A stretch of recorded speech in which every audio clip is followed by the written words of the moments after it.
नमस्कार दोस्तों, आज की कहानी है कि अपने कर्मों का फल तो भोगना ही पड़ता है। एक राजा था, वो बहुत धर्मात्मा और न्याय करने वाला था और वह भगवान का भी बहुत बड़ा भक्त था। उसने ठाकुर जी का मंदिर बनवाया और एक ब्राह्मण को उसका पुजारी नियुक्त किया है। ब्राह्मण बहुत ही अच्छा और धर्मात्मा था। वह राजा से कभी भी कुछ नहीं मांगता था। उसके स्वभाव से राजा भी बहुत प्रसन्न थे और उसे राज मंदिर में पूजा करते हुए 20 वर्ष हो गए थे। उसने कभी राजा से किसी प्रकार का कोई प्रश्न नहीं किया। फिर एक बार राजा को एक पुत्र पैदा हुआ। उसने उसे पढ़ा लिखा कर बहुत बड़ा विद्वान बनाया और उसकी शादी एक सुंदर राजकन्या से करा दी। शादी की रात को राजकन्या को नींद नहीं आई और वह इधर उधर घूमने लगी। जब अपने पति के पलंग के पास आई तो उसने देखा कि हीरे जवाहरात से जुड़ा एक तलवार बाहर रखी है। उसने तलवार को म्यान से बाहर निकाला तो वह तलवार बिजली के समान चमकने लगी। यह देखकर वह डर गई और डर के मारे वह तलवार उसके हाथ से छूटकर राजकुमार के गर्दन पर जा गिरा और राजकुमार का सर कट गया और वह मर गया। वे राजकन्या अपने पति के मरने से बहुत दुखी हुई और मैं यह सोचकर बहुत डर गई थी कि अगर मैं सबको सच बता दूंगी तो कोई भी मेरा बात पर विश्वास नहीं करेगा। सुबह होते ही राजकन्या विलाप करने लगी और कहने लगी कि मेरे पति को कोई मार गया। लोग इकट्ठे हो गए और राजा भी आ गए। राजा ने आकर पूछा, किसने मारा? यह कहने लगी, मैं नहीं जानती वह कौन था, परंतु मैंने उसे ठाकुर जी के मंदिर में जाते हुए देखा है। राजा समेत सभी लोग ठाकुर जी के मंदिर में गए तो उन्होंने ब्राह्मण को पूजा करते हुए देखा। सभी ने उसे पकड़ लिया।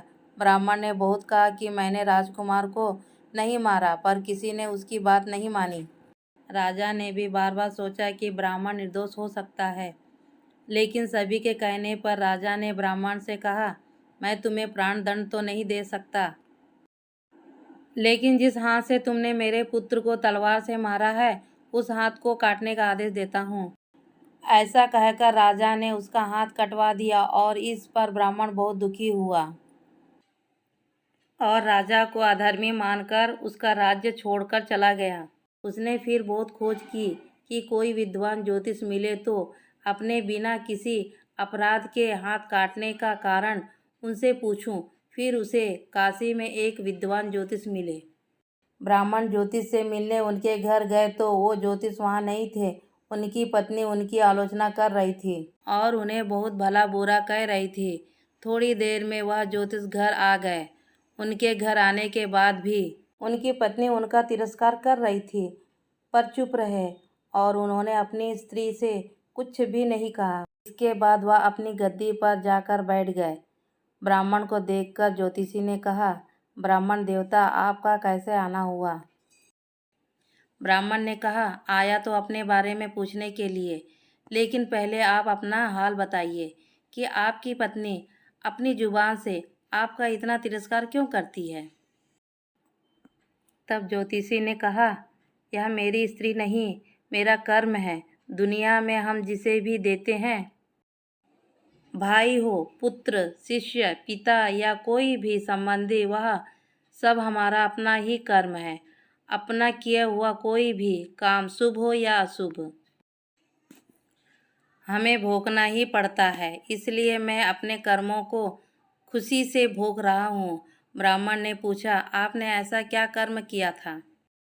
तो ज्योतिषी ने कहा, पूर्व जन्म में मैं एक कौवा था और आज मेरी स्त्री है, वे एक गधी थी जिसके पीठ पर एक फोड़ा हो गया था और फोड़े की पीड़ा से वह बहुत दुखी थी। उस फोड़े में कीड़े पड़ गए थे जिन्होंने खाने के लिए मैं इसके फोड़े पर चोंच मारता था, जिसके कारण इसे बहुत दर्द होता था। एक बार इसके पीठ पर चोंच मारते हुए मेरे चोंच उसकी हड्डी में घुस गई और यह दर्द से तड़प उठी। मैंने भी चोंच निकालने की बहुत कोशिश की, परंतु वह अटक गई और नहीं निकल सकी। इसने सोचा कि पानी में मैं अपनी चोंच निकाल लूँगा और ऐसा सोचकर इसने गंगा नदी में प्रवेश कर दी। गंगा का प्रवाह तेज होने के कारण हम दोनों बह गए और बीच में ही मर गए। तब यह तो ब्राह्मणी बनी और मैं बहुत बड़ा ज्योतिष बना, और आज वे मेरी पत्नी बनी जो कुछ दिनों के लिए मुझे अपने मुंह से गाली निकालकर मुझे दुख देगी, लेकिन मैंने चोंच इसे दर्द पहुंचाने के लिए नहीं मारी थी।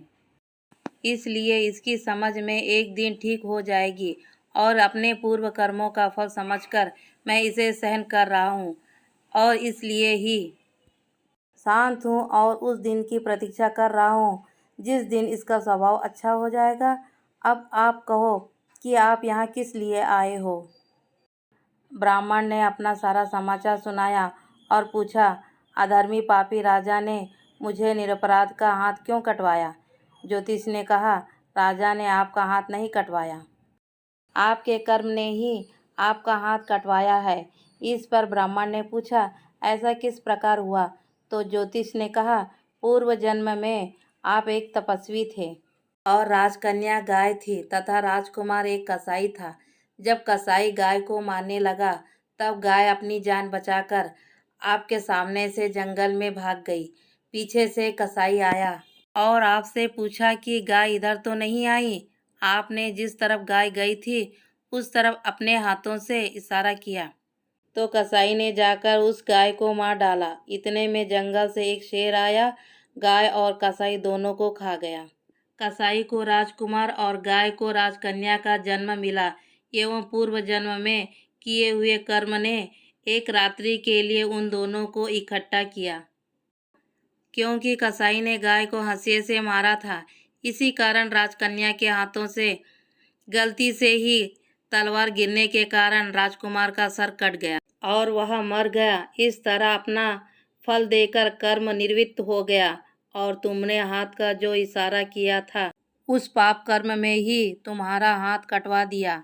इसमें तुम्हारा ही दोष है, किसी और का नहीं। ऐसा सोचकर सुखपूर्वक अपना जीवन व्यतीत करो। दोस्तों, यदि हम इस कर्म सिद्धांत को मान ले और जान ले तो हम किसी भी घोर कर्म का फल भोगते हुए भी दुखी नहीं होंगे। दोस्तों, कैसी लगी आपको आज की ये कहानी।